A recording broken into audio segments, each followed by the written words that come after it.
All right, we are live on Las Vegas Triathlon Club Facebook page. We're recording. I'm John Mercer, president of the Las Vegas Triathlon Club, and we've got co-host Bob Gamble for our Thursday night member spotlight. Hey, Bob, how's it going? I'm doing fine. How you doing? Oh, doing good. Getting ready for the weekend and our race this weekend. That'll be fun. Especially since I retired on Monday, I'm doing real well. Awesome. Well, congratulations. Yes, you've already, as I said, you've already looked 5 years younger. Yeah, a Well, little bit of tonight stress gone. we've got a guest, and I'm nervous. I'm nervous to do this interview. We've got a That's right. guest, She knows a little bit about you. yeah, a guest, a good friend, and we've been travel buddies. Stef and Laura are really good friends, and we've traveled to different races, and just have had such a great time. And so I'm really gonna look forward to talking with her because I know I'm gonna learn something tonight that I don't already know. But I also know some things about Steph that would be fun to pull out. She is a fantastic athlete, and it's so neat. And Bob, I'm sorry, I'm going to steal some of your thunder. Yeah, you do that. Go ahead. She's qualified for Kona this year, and that is just such a neat accomplishment, and really, represents how good of an athlete Steph is. So it'll be fun talking with Steph. And I wore my Copenhagen shirt. This is my sprint race that I did in Copenhagen when Steph and Laura did the Ironman Copenhagen. So that was a lot of fun going over and doing that race. Or, well, she did the race, I did a different race, but that was neat. So, but before we jump into Steffers, Bob's got the official introduction. Well, there isn't a whole lot to add to that, but it is really cool to have Stefanie on here because, as John said, Stefanie qualified for Kona, and she qualified at Coeur d'Alene, and it was a tough course, and it was a very hot course. So that was two major accomplishments there, finishing that in a good time in the heat, and you're qualified for Kona, and that's wonderful. That's awesome to have you here. So we're looking forward to picking your brain a little bit too. But Stefanie has been doing triathlons for, gosh, well, 18 years now. It's been a while. Yeah. And she's a solid member of the club, and we're really glad to have her here with us tonight. So, Stefanie, how you feeling? I'm feeling good. Thank you so much for asking me to participate in this. And I appreciate the Tri Club and everything that you guys have been doing with the interviews and being on Zoom and being on Facebook Live, especially this last year during our, well, I guess it's more than a year now, especially last year during the lockdown and everybody scrambling, trying to figure out what to do with themselves. So yeah, feeling good. Yeah, I love it. And yes, and it's put a little bit of a hamper on some of the travel plans, but you've still been able to get around and doing some races. But you have such a rich history of triathlon here in Las Vegas. I mean, going back to 2003, we were trying to remember that first race that you did, and you think it was in Lake Las Vegas? It was in like Las Vegas, and it was in the spring, so like April. Yeah. And but I don't know, it's probably a sprint. I'm sure it was a sprint.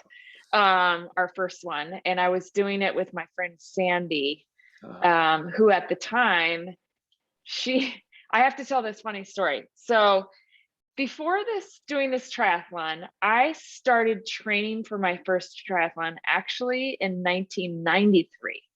Oh. And the reason I started training is because my mom, I was living in Hawaii and my mom was there, and she had already been doing triathlons. She had already been running marathons and doing triathlons. And so I had just, I don't know, she said she was going to train for a triathlon. There was a whole group training, and her friend was running it. And so we started training. Well, then I fell in love, and I moved to Las Vegas. And so I never completed the training. I never did the race, and I never thought about it. Fast forward 10 years later is when I actually did, revisited that goal. And I was running. So I'd done a bunch of marathons, and then my mom had said, again, I'm going to do this, the Tin Man in Hawaii on Oahu. It's kind of like an Olympic. I don't know if it's an official Olympic. I don't think so. But anyway, so I thought, oh, you know what? I'm gonna do it too. So I told my friend Sandy, I go, hey, I'm gonna do a triathlon. And she goes, okay, well, I am too. And I said, well, we probably should get bikes. And then she goes, well, I don't know how Oh, to swim. this is a step I don't story. know love how it. to swim. Let's I don't do know a how to swim. triathlon. And I go, okay. I go, well, I'll teach you how to swim, and then we'll get some bikes, and I don't know, we'll sort of figure this out. And then this is when Green Valley Athletic Club was still around. So we're in the club, and we're on the treadmill, and I walk by and I see this bulletin board, and I'm just looking at the different trainers and whatever. And I see this one that says triathlon coach. And I'm thinking, oh my gosh, perfect. And then Sandy was in the locker room. She comes running up and she goes, I met this woman. She's a triathlon coach. And I go, okay, well, let's ask her. And that was Jackie Arcana. And that was in 2003. So that kind of started our adventure. But yeah, no, I mean, we had no idea what we were doing. None. I'm so glad you brought it up, the fact that it's like, hey, let's do a triathlon. Okay, yeah, we might need a bike. Oh, and I have to learn how to swim. It was like, so this is great.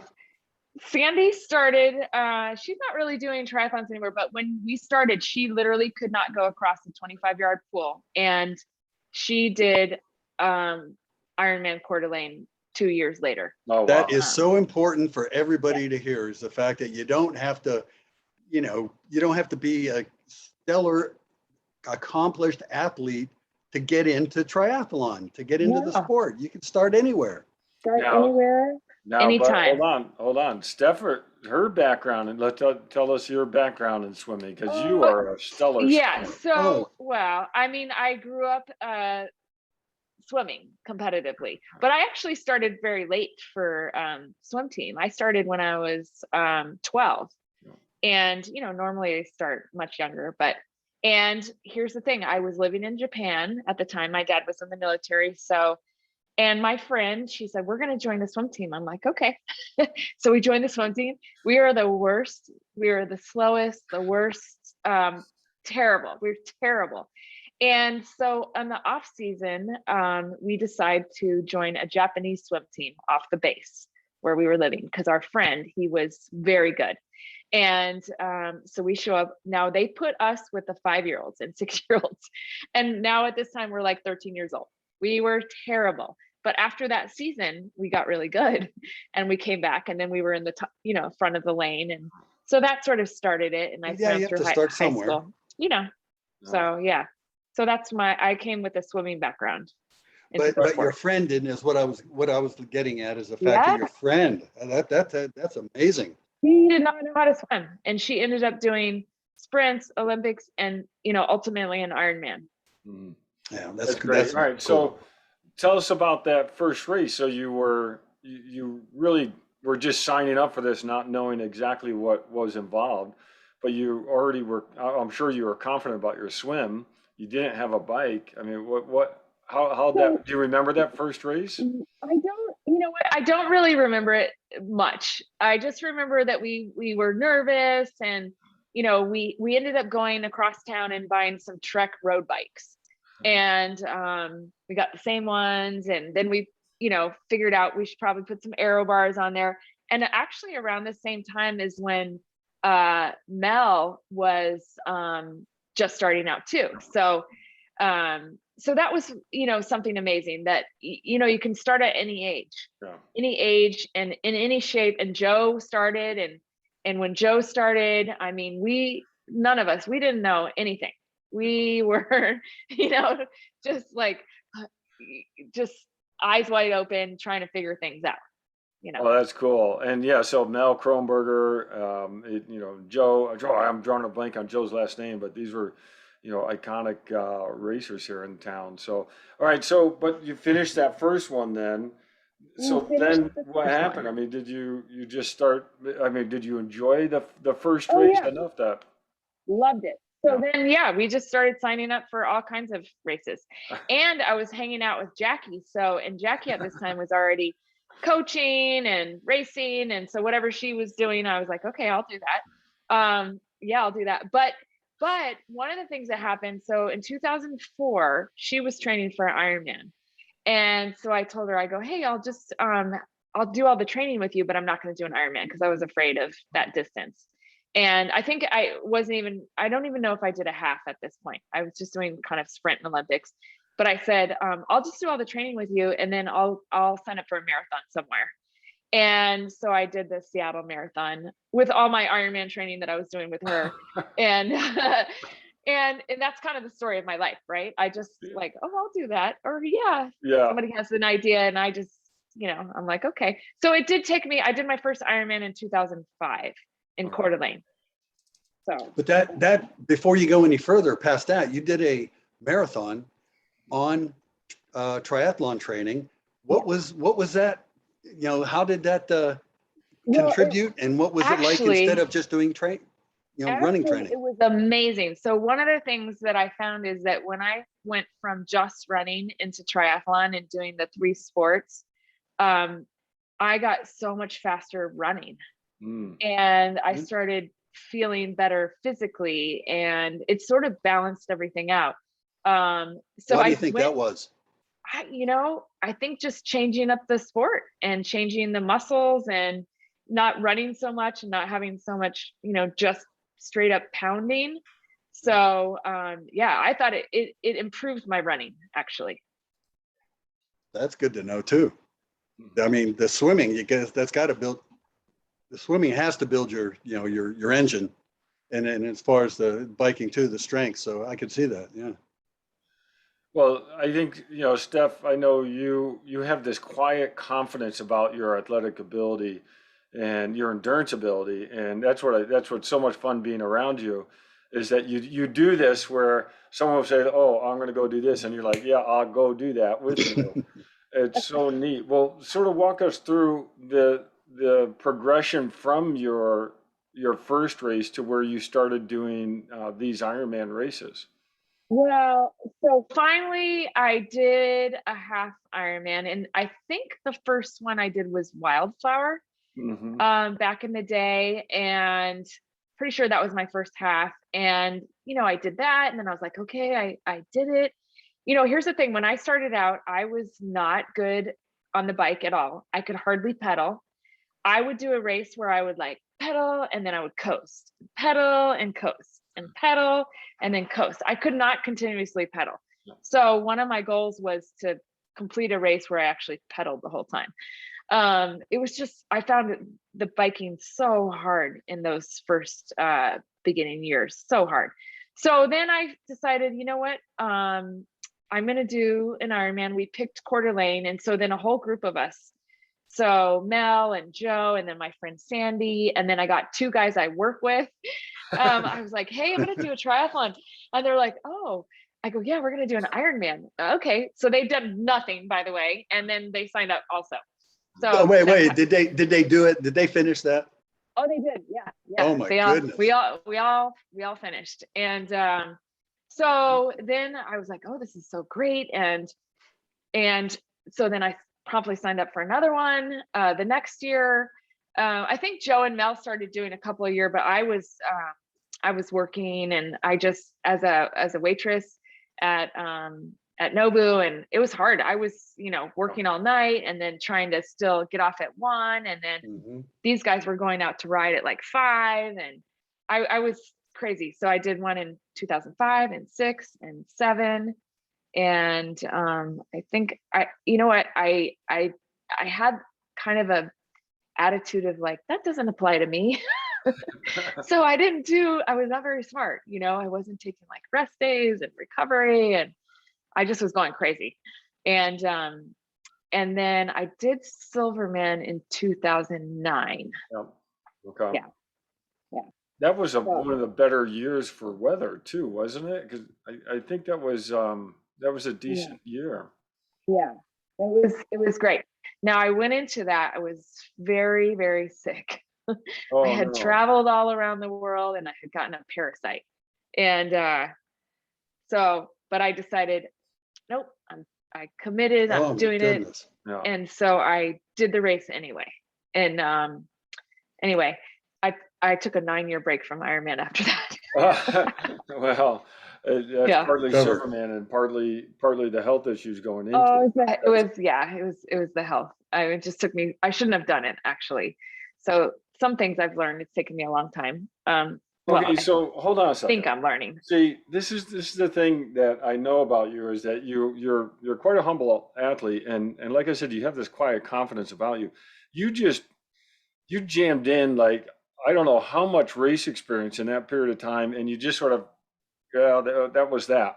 So how and then to get to the point where you did Silverman, that's a between 2003 and 2009, you did a lot of training and racing and working. You're really Oh yeah. I did. I don't know how many races I did. I did a lot. I did marathons and half marathons and 10Ks and 5Ks and sprints and Olympics and half Ironman. And I did Death Ride one year in Northern California. I did a, century. I mean, I don't know. I was just doing whatever yeah. with whoever.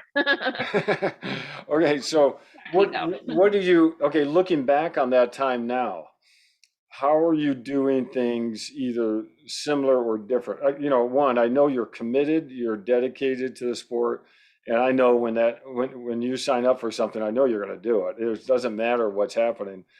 So that characteristic is always in you. But what's similar and what's different between then and now? Well, I think some things are different, although some of my friends might beg to differ. I try to, have some recovery days and listen to my body more. And I'm still not very good at that. So, and then the last, I've been working with Coach T, Mm.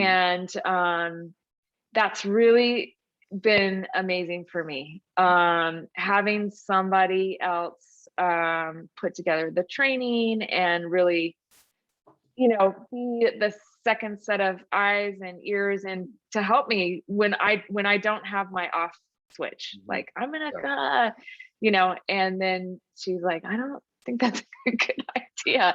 Or to push me when it's hard. She's like, yeah, it's supposed to be hard. And I'm like, oh, okay. It's just been so great. And that has been really amazing for me the last while. And then the result of, this year being able to, I never thought it would be possible to go to Kona qualifying. So Yeah. it just was a magical, all the cards were in my favor that day at that moment. Well, Steph, can I ask you a question about your coaching? Um, what are you coached at? Is it the workouts that the coaches are putting together for you, or is there actual technique, swimming and cycling, running technique Yeah, training I as mean, well? definitely some running technique. Yeah, cycling, swimming. One of the things, and the workouts too. So it's all of that. So even though I've been doing triathlon for a long time, it's just a different experience, and it's been it's been great. Even with nutrition, figuring Mm, that was a big one, figuring that out, and she's helped me kind of dial that in, and now we're moving on to some other adventures with she's doing swim run, so mm. that's on the docket too, which has been well, amazing. and I think that's what's so neat about the way you've approached this multi-sport is you've been so adventurous, and so yeah, the swim run is really Ooh, I a want to neat try area that. that you've been exploring. Yeah, this last year over COVID, when everything was kind of shut down, one of the things that we did is we went out to Lake Mead and started doing open water swimming. And even though I come from a swim background, my favorite thing was running and my least favorite thing was swimming. And but because we just started going out and swimming out at the lake and swimming at to those islands across Mhm. from Hemingway Harbor, Yep. And sort of doing adventure swimming. That was one of the greatest things that came out of this whole COVID shutdown for me, is I fell in love with swimming. Again, I would say from when I was, I don't know, 13 or 14 years old. And I used to approach it like, okay, how long is this going to be? When is it going to be over?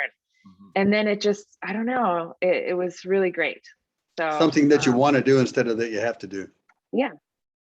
And I'm still riding that wave. Well, and I think that's a great message for people to hear, is to try different things, because we don't always have to do the same thing. And if you try something different, sometimes you re-engage with that sport, or you see it differently. All right, so from 2009, you said you took a break. When did you come back? Well, I took a break from Ironman distance. Okay. So I just felt like I just was training myself too much, too hard. And because of my job, I was working and traveling. And so I still did sprints and Olympics. And I think I did some half Ironmans and some marathons. And I mean, I still was doing all sort of bike rides and century rides and a bunch of stuff. But then in 2009, I went to work in Moscow. So I was gone for 6 months, and then I came back, and then I went to Dubai. I was working there for like a year and a half, almost 2 years. I came back, and this is when I met Laura Mercer. And so Jackie was training with Laura, and I'm literally back, I don't know, not very long, like a day or two. And Jackie says, oh, Laura's going to go run 10 miles, something. You should go run with her. And meanwhile, I'm thinking my longest run has been like 2 miles, a mile. I don't know, not much. And so I go, hey, I heard you're going to run 10 miles. And she's like, yeah. I go, okay, well, I'll run with you. And then on that run, we just became like clicked, and she's telling me all these things she's going to do. And I'm like, oh, that sounds fun. I'll do all that. Oh, we'll sign up for that. Oh, what time is that? When is that? What race is that? And that just started our adventure. Yeah. And Laura was doing Ironmans. It still took me, a while before I was ready to, go down that path again. So I think that was 2016 is when I did Ironman Boulder with you guys. Yeah, that's right. Yeah. And then we went over to Copenhagen. Yeah. Oh my goodness. I would not have ever ventured sort of out of the country to do an Ironman if it weren't for John and Laura. I don't know. I just felt like, oh, that seems so scary and hard to, sort of figure out. But with them, it was like, oh no, it's so easy. Just do this and that and the other thing. The kind of friends you need get you into trouble, right? Oh yeah. Well, and that's what, this is why this is fun to talk with Steph about, but because we've really enjoyed going to races with her and traveling, and it's a lot of fun. But what I'm hearing is, across your whole time involved with triathlon, it's really about community. I mean, you're surrounding yourself with people who are like-minded and are working towards similar goals, and that's inspiring for you, I'm sure, but you're inspiring a lot of people. It really is neat to see this. I love the lifestyle. Yeah. I love the adventure, the camaraderie. I like the training. One thing that I found out for myself is that I need to be signed up for something, though. I don't do well training aimlessly. And the other thing is I have to have something already signed up after whatever I'm signed up for also, because I would do, spend all this time in training and racing and do the thing. And then we'd have it, whatever it is, the event. And then I would have this sort of like, okay, now what?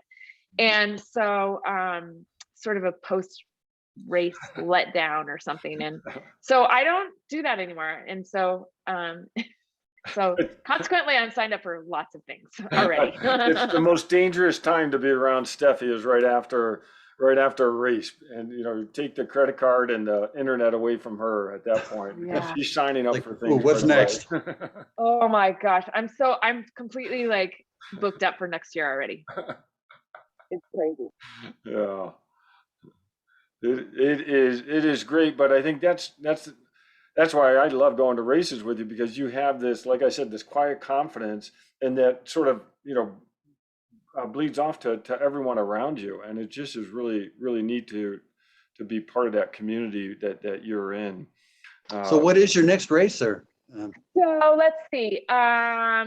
St. George 70.3 Worlds. I got a women for tri slot, and St. George is actually my favorite race on the docket. I love You like climbing? I just love St. George. I feel like it's so beautiful and special and so hard. That race is so hard. So and I like hard. I like when things are hard and challenging, and I've done it I don't know how many times, and so I'm really grateful I get to go do that. So I have that, and then I'm doing a swim run in with a company called Odyssey in the San Juan Islands. So I'm doing that with Oh, wow. Oh, with cool. T, and we're a team. So we're partners in that. Although Odyssey, you can also do it solo. They have a sprint, they have a long version. We are doing Otillo, another swim run in Cannes in France in October. Good grief. Yeah. And then next year, gosh, I'm already signed up for Oceanside and St. George full, Hawaii 70.3, and Cozumel full. When you said you like really hard triathlons, I was waiting to hear Alcatraz in there somewhere. Oh gosh, I don't know. I'm a little weary of that one. Oh yeah, it's like somebody asked me if I was going to do it, and I go no. No, Done that one yet. I think Steph really excels at the hardest courses, Yes. and that's what's really neat. And St. George. I love seeing all these races that she signed up for next year. Okay, Steph, I want to know your proudest moment. My proudest moment. I don't know if this is I don't know, but what's coming to mind is that Ironman in Boulder, Colorado in 2016, coming back and doing an Ironman. And when I crossed the finish line, I had that feeling of like, I'm doing this again. And it was I was just so amazed. And that, when I went into it, I was telling my friends, I'm like, okay, here's my plan. I'm going to go steady, strong on the swim. I'm going to go all out on the bike. Like literally I went as hard as I could, because I wasn't sure about my running. I wasn't really, run trained. And so I thought, I'm going to go all out on the bike as hard as I possibly can, as if I was doing a sprint. And then I'm just going to run. And so crossing the finish line, I just felt like, oh yeah, this was exciting and it was fun and I did it and I can still do it and I can do it again. And I don't know. So that was such a joy. And how was that run? Yeah, I went a little too hard on the bike. Because when I went to get off the bike, I was like, oh, I can't lift my leg over. Might have gone a little too hard. I've done that a few times. I don't know. I shuffled through it, but that's amazing. That's amazing. It was fun. And then, getting the slot to Kona this year was like, it's got to be amazing feeling. That was just like, it's sort of surreal. Like, I still sort of feel like, wow, did that really happen? I lucked out on that day. You did not luck out. You put in a lot of work, Yeah. and that was really just the testament to the amount of work and dedication you had. Like luck is where preparation meets opportunity, right? Mm-hmm. Yeah. And that was the day. Boy, that was a hard. But it was hard. It was a hard course, and the weather was crazy hot. But luckily for us, I do a lot of riding out, like riding out to Colville or up and down into Colville or past Colville, and that's one of my favorite rides. And so all summer in the heat, Yeah. it paid off. You put a lot of training in for that, and you really, surprised everyone. Well, I don't think anyone was surprised because you had a hard time being able to run going into that race, and yet you were able to still, pull it out, and it We'll was do a really, marathon. really amazing. All right, so, and I really like your proudest moment because that sort of speaks to what I see how you approach triathlon. I mean, it's a lifestyle for you, and it's really part of you and your goals, and it's fun to see, or hear you talk about your proudest moment being able to come back and say, oh, I can do this again, and it's really part of you. So that's neat. All right, so but now let's flip the switch a little bit, or flip the script here a little bit. What advice would you give to someone who wants to do their first Ironman? Oh, I would say, okay, get a bike. Learn how to swim. Learn how to swim. I think having a coach actually is really helpful. And one of the things, I've worked with, in the early days with Jackie, I coached myself.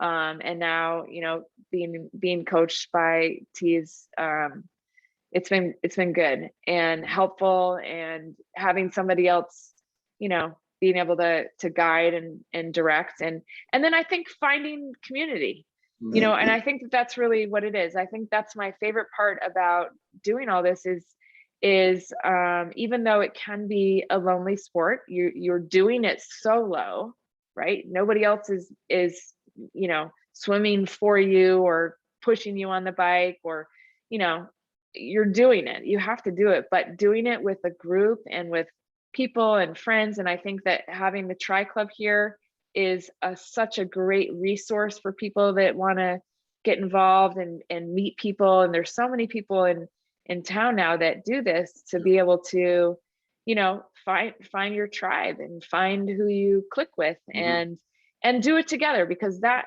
to me is ultimately what it's about, is doing this sport and doing adventures, with people. Yeah, and sharing the stories afterwards. Now, you said get a coach, but your coach is writing in the comments here, tell about the ambulance, but maybe we'll save that for another time. Steph, this has been so much this has been so much fun talking with you.